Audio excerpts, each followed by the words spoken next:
Welcome to the lecture of Water Resource Engineering. In the last lecture, we have started this new chapter, Drought and Drought Management. And we have seen what is drought, causes of drought, effects of drought. Now, in today's lecture, we are going to start drought contingency planning.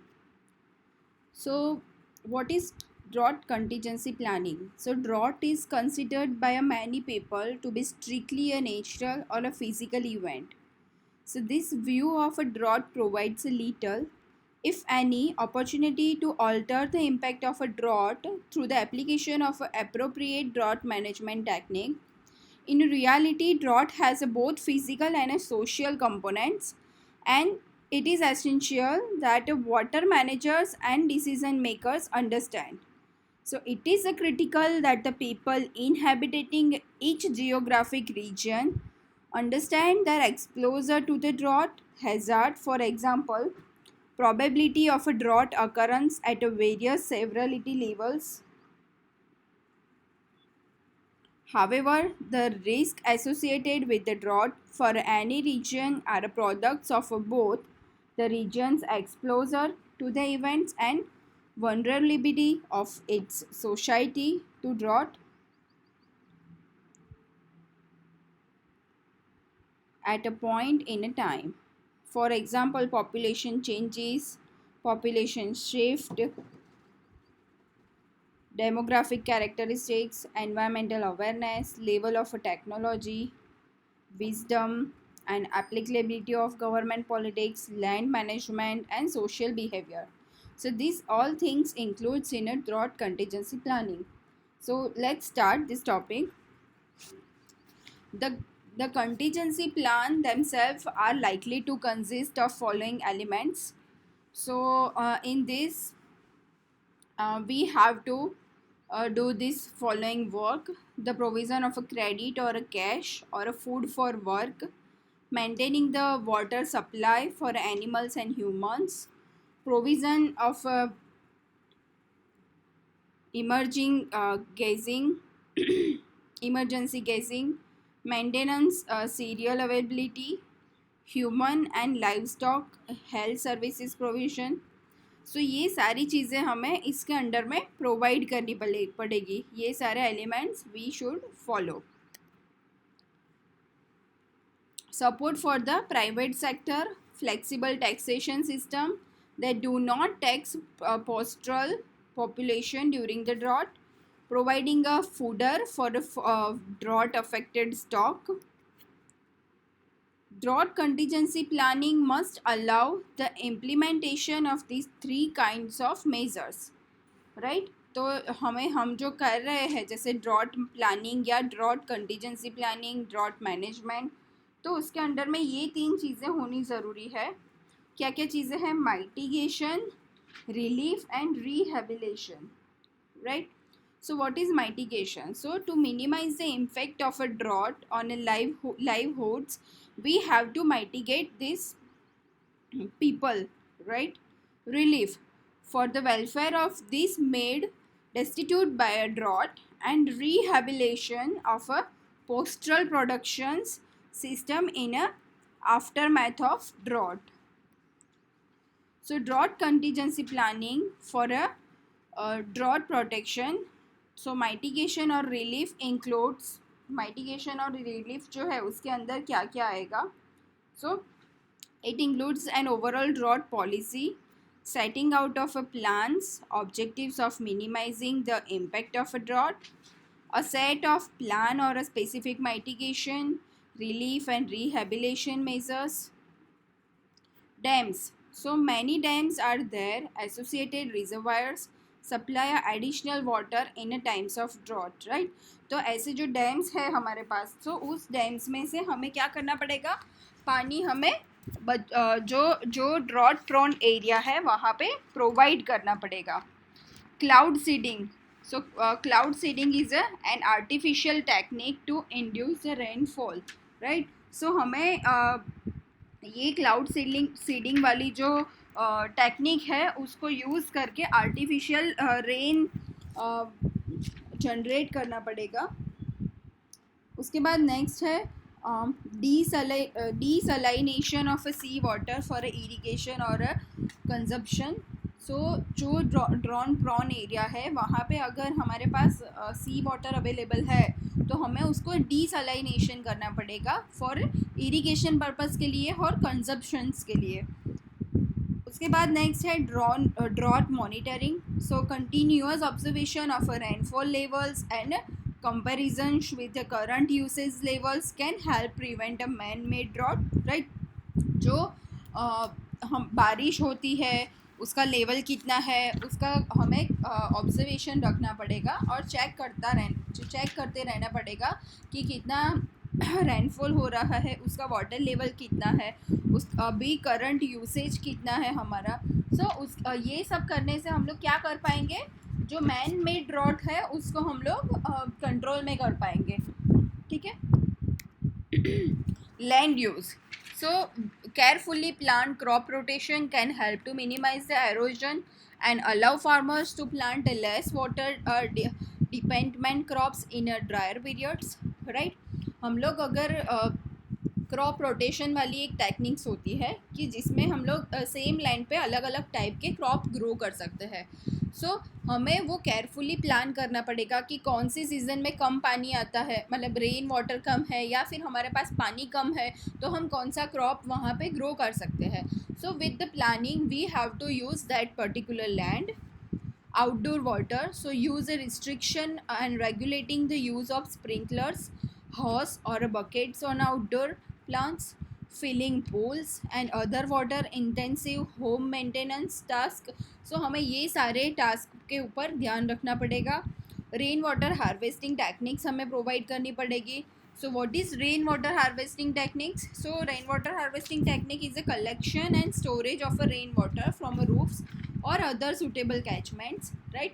उससे क्या हो सकता है कि जब ये rain water harvesting technique से हमने जो पानी सेव किया है वो हम लोग फॉर फर्दर यूज़ कर पाएंगे, ठीक है। Basically major parts of our country have been facing a continuous failure of a monsoon and consequent deficient of a rainfall over the last few years।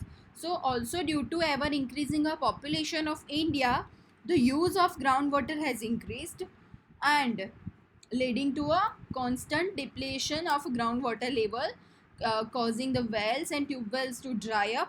उसकी वजह से हमें ये रेन वाटर हार्वेस्टिंग करना पड़ेगा क्योंकि हम लोग कंटिन्यूसली ग्राउंड वाटर का यूज़ कर रहे हैं। Recycled water, former waste water means sewage that has been treated for purified for reuse। जो हम लोग वेस्ट वाटर को हम ट्रीट करते हैं वो वाटर को हमें रीयूज़ करना पड़ेगा।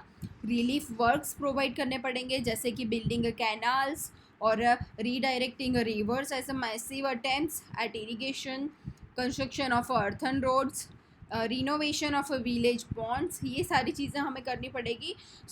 बेसिकली हम लोग क्या कर पाएंगे, ये सारी चीज़ें हमने की होगी अगर तो उसके अंदर हम लोग पानी सेव कर पाएंगे और जब ड्रॉट कंडीशन आती है प्रॉन एरिया में तो हम लोग वो यूज़ कर पाएंगे। A commitment to a general promotion of a drought resilience, disease prevention and control. Drought management के अंडर में ही ये भी आता है।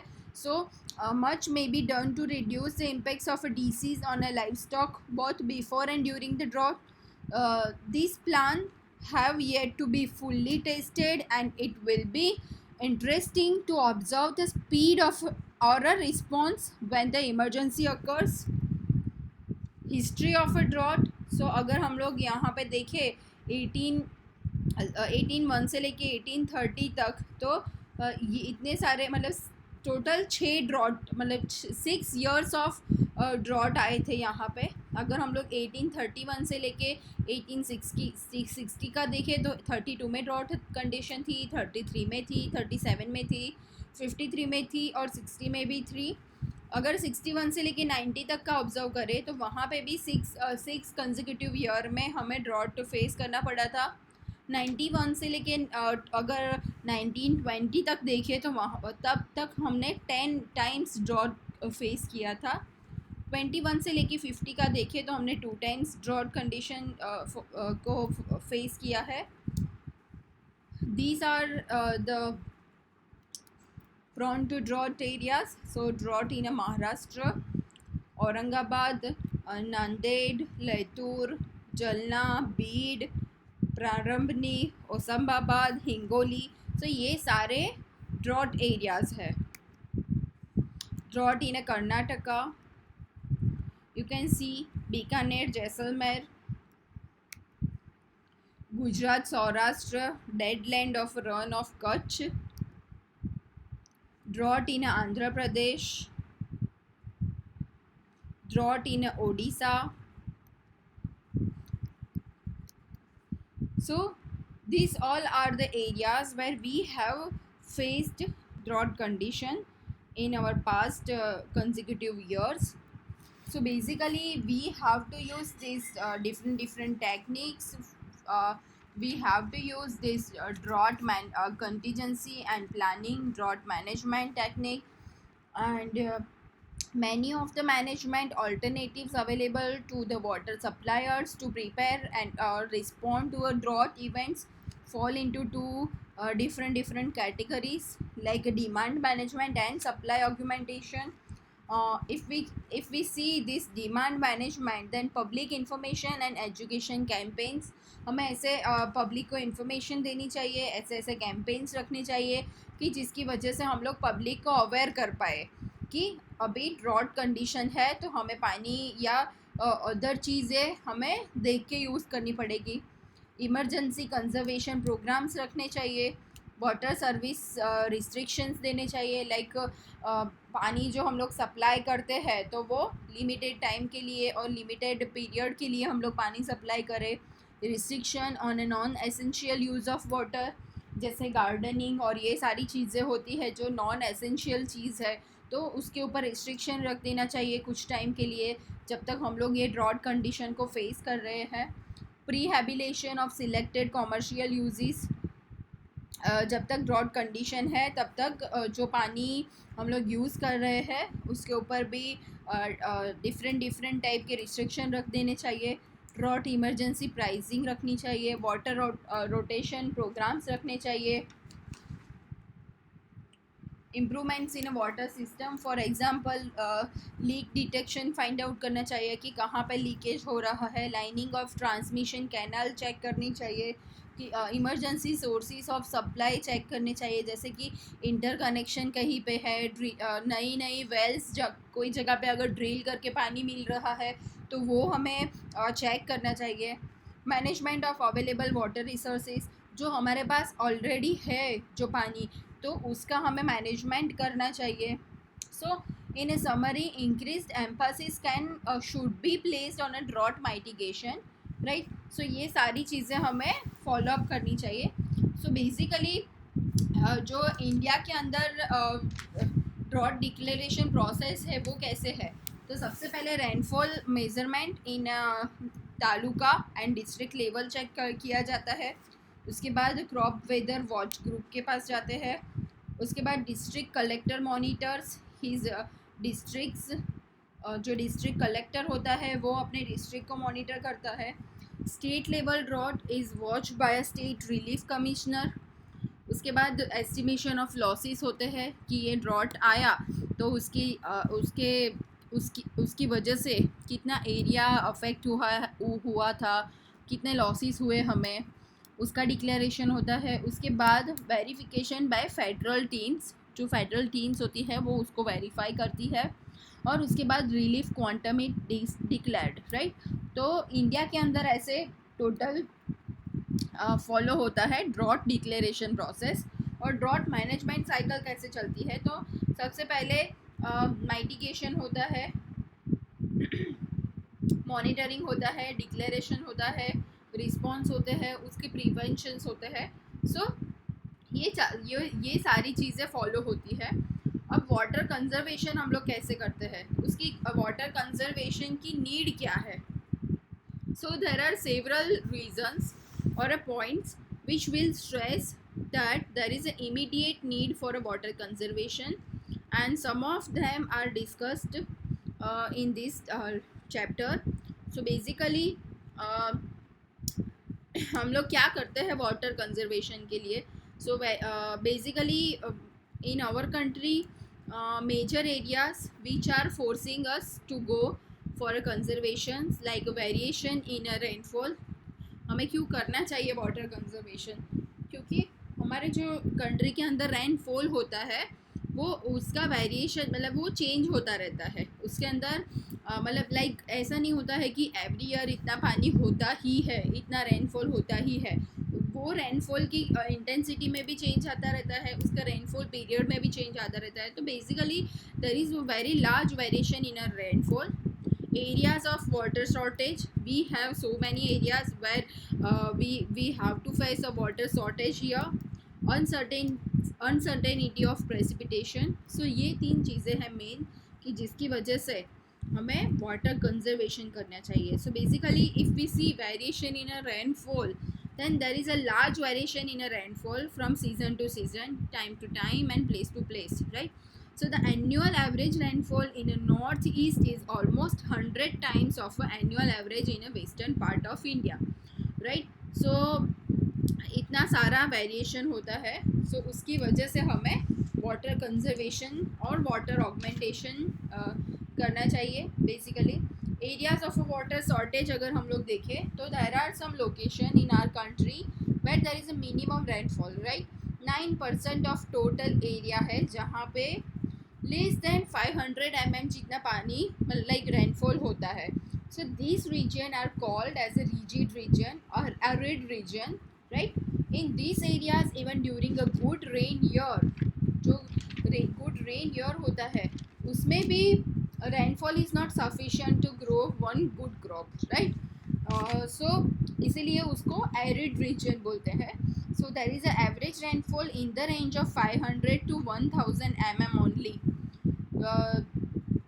एंड अगर हम लोग अनसर्टेनिटी ऑफ प्रेसिपिटेशन की बात करें, so natural factors are playing a very important role for a rainfall in a forms of precipitation. The uncertainty is a certain in a nature and there are areas where good crop is expected, but because of a scarcity of a rainfall the failure of a crop can occur quite frequently.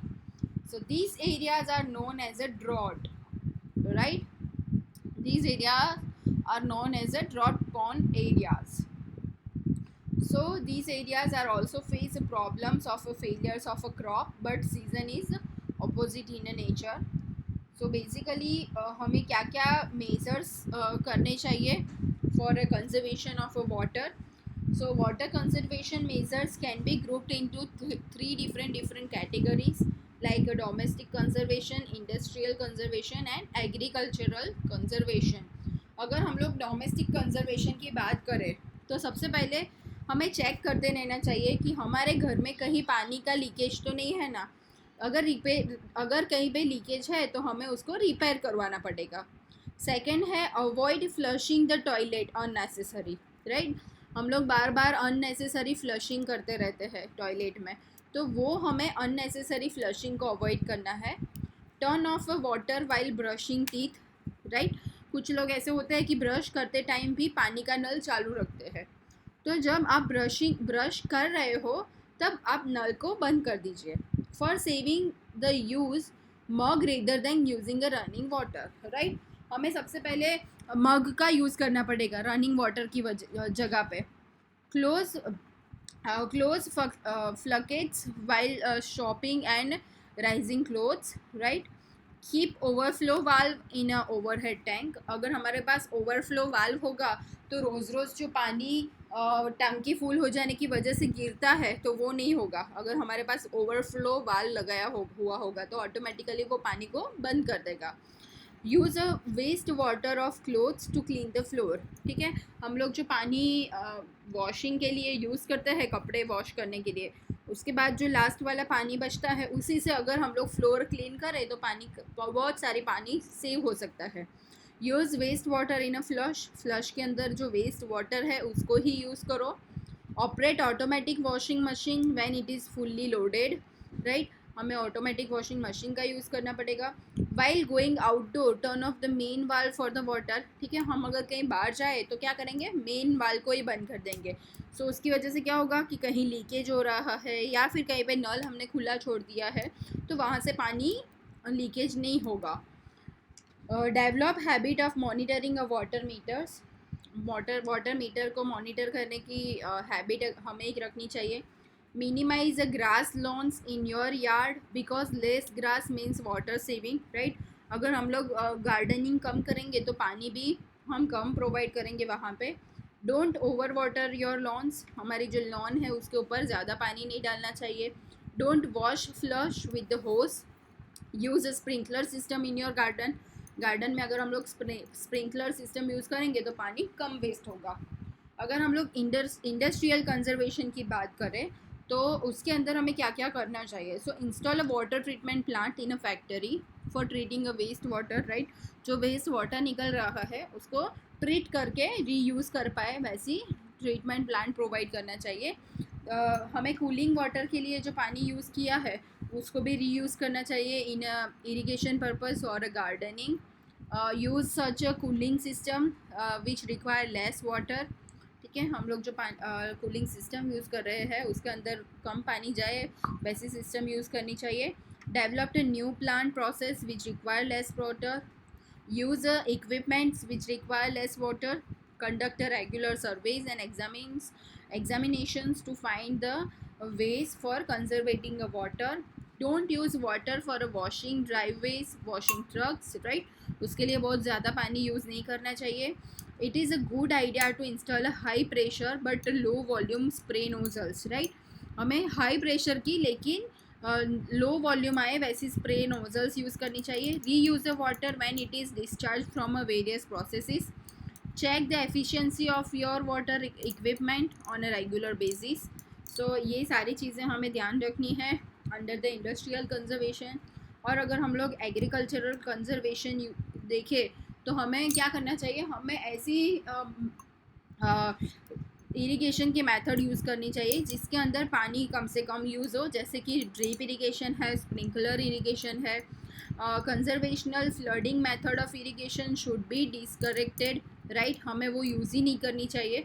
Water meter should be install and cultivator should be charge, जो farmers होते हैं उनको जो पानी use करते हैं जितना उसका चार्ज लगाना चाहिए, जिसकी वजह से वो लोग जितना ज़रूरी है उतना ही पानी यूज़ करें। उसकी वजह से एक्सेस इरिगेशन अवॉइड हो सकता है। Reducing a loss from a canals, so canal should be line to reduce the seepage losses. Creating awareness among the farmers about the importance of water, farmers को हमें पानी की इम्पोर्टेंस समझानी चाहिए। सो ये सारी चीज़ें आएंगी under the agricultural planning of measures, right. So guys अब हम लोग नेक्स्ट लेक्चर में आगे का पढ़ेंगे, what is rain water harvesting और उसकी टेक्निक्स क्या क्या है। तब तक अगर आपको ये चैप्टर में या फिर 2 days के लेक्चर आज